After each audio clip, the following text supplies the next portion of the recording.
I got thrown out of lunch for calling our lunch lady a communist.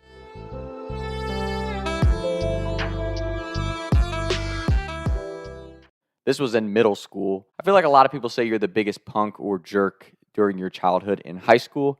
For me, it was middle school. Like, I woke up as a middle schooler angry at the world. And I felt like me and my friends were way bigger assholes as middle schoolers than we were ever as high schoolers. In middle school, we would be trying to just mess up people's days for no reason all the time. And we only got enjoyment out of seeing other people victimized by our pranks or us being obnoxious or doing something that was just totally destructive. So I would say that I'm truly convinced that middle school boys are the angriest human beings in the universe for no reason. That's just my take on that.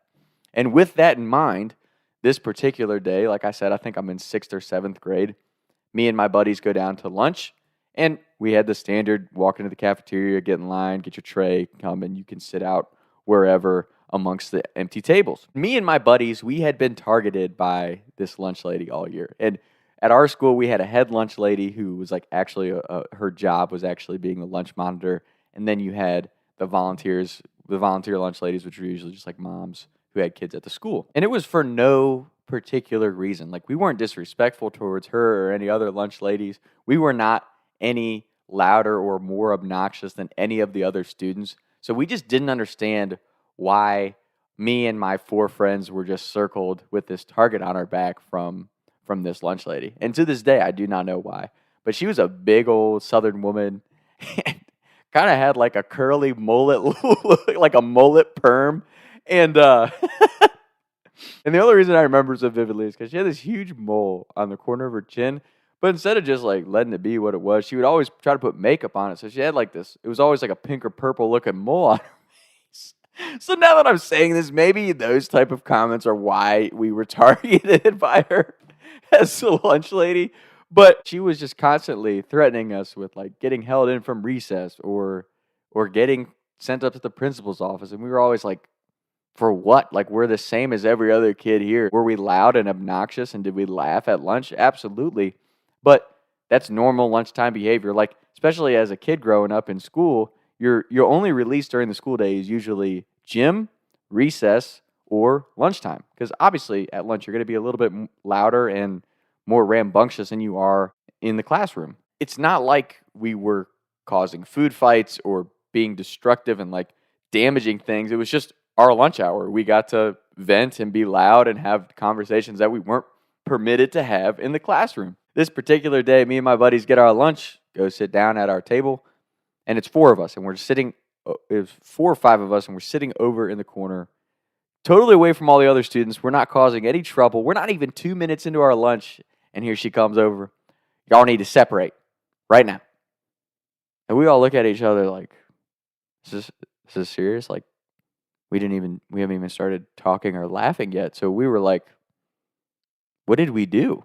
Like, we were like, what did we do? Why are you separating us? And she's like, because I know how it goes with y'all. You need to separate. And I remember looking at my buddies and we were all like, what is your problem? Tell us what we did and we'll separate. And then she felt like we were being disrespectful. So she was like, separate right now or you're being held in from recess. And obviously as a middle school boy, all you want to do is hoop with your buddies. So we were like, okay, don't want to miss out on basketball, so fine.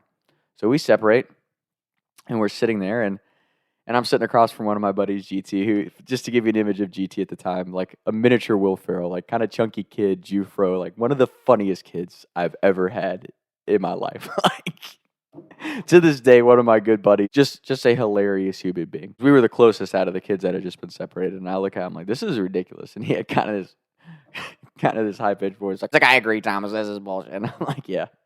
So I just started yelling across the lunch tables to my buddies. I'm like, hey, how's your lunch? You guys ready to go to recess or what? Like, again, just being a punk middle schooler at the time, that was just my reaction to the situation. And it's probably just because I came from social studies, but she came over and she's right in my grill, like right here, like to the point where I could almost like feel her mole touching my face. And she's like, if you don't stop yelling, you're going to be sent up to the principal's office. And that's like, it was like the first time in my life I went on like a true rant and I just lost it. I was like, God forbid I'm talking louder than I would talk in the classroom at my lunchtime. God forbid. Don't, and I just went off. I'm like, nobody laugh. Nobody laugh. We are at lunch. This needs to be taken serious. No fun is allowed to be had at lunch, especially by us. That's why we've been separated for no reason. I forgot that this is communist Russia, not the lunchroom. It was so funny because I know I'm out of control. I know she's going to get me in trouble, but I'm like, at this point, I do not care. And she's pissed, right? Because I just started yelling when she was right in my face. So she leans, so she steps back. And I noticed like my buddies are laughing. Even the other volunteer moms, the other lunch ladies are freaking laughing. So I'm like, I'm on a roll now. She just storms off. She's like, I'm going to get the principal. I'm like, that's fine. Go ahead. Go ahead. So she goes to get the principal. Literally, the other lunch ladies come over to me, like the other moms. They're like defending me. They're like, yeah, you were being disrespectful, but like she did separate you guys for no reason. I'm like, thank you. Like that's the only reason I'm upset. Like I'm not upset that I'm going to get in trouble for the rant I just went on and calling her a communist. Because I was like, here's the communist ringleader.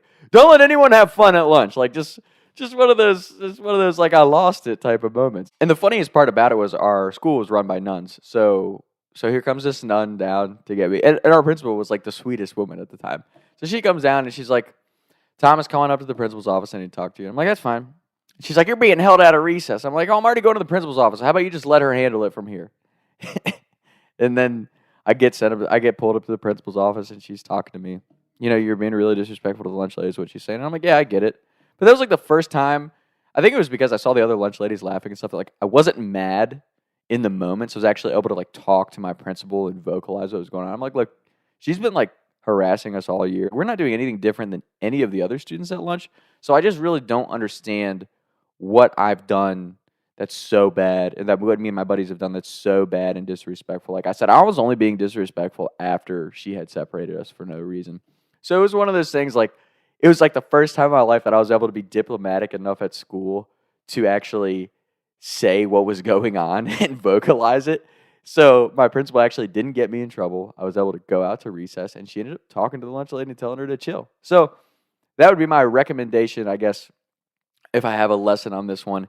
Anyone out there who's a middle schooler, high schooler who follows this at any age, if you get in trouble by a teacher or the dean of discipline or whatever, like any authority figure at school, I know it pisses you off. I know it makes you angry, especially when it's not justified. See, that was the only time I ever like really went on rants when I would get in trouble in school growing up. Is like if I felt like it was an unfair thing or it wasn't justified. Like if I wasn't in the wrong or wasn't doing anything wrong, and you're going to punish me, that's going to set me off.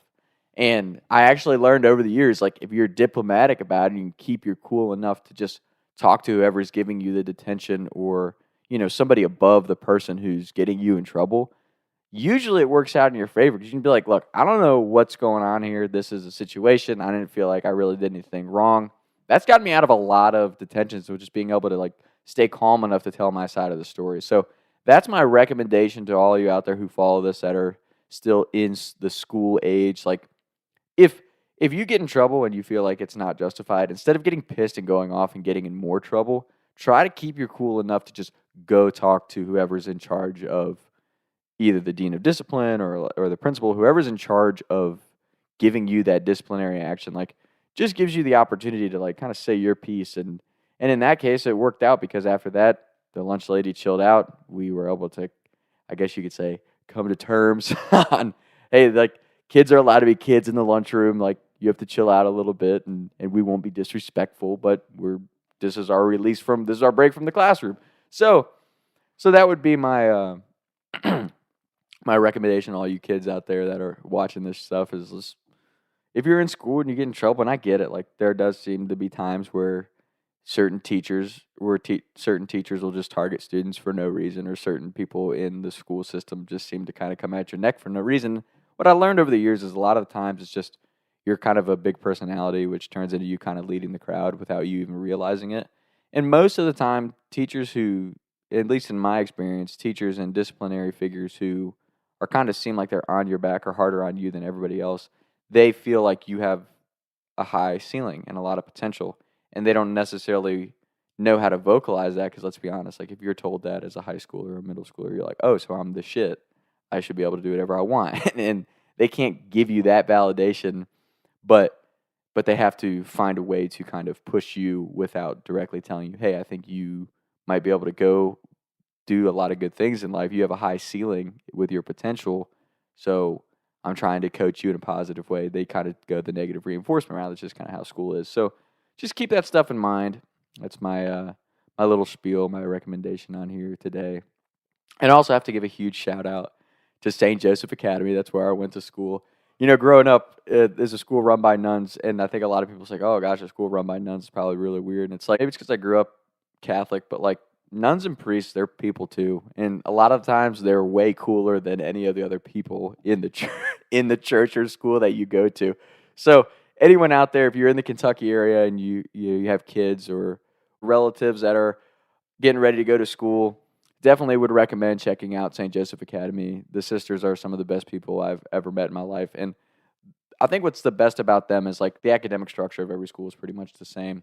What was great about St. Joseph Academy is like they actually help develop you as a person. The sisters especially, the way they let kids be kids and grow and learn and develop into the people that they want to be, but also getting some guidance on like there's morals and values and ways that you should not only treat yourself but treat other people. I think that's a really important thing to learn, especially as a young kid. And I honestly left St. Joe's really thankful because I was excited to go to school every day. Because if you get damaged emotionally as a kid, as far as like you have this idea that you hate school and school sucks, or that anyone who's in a position of authority is out to get you, like that messes up the way you go through the rest of your school career. So I'm just really thankful for St. Joseph Academy.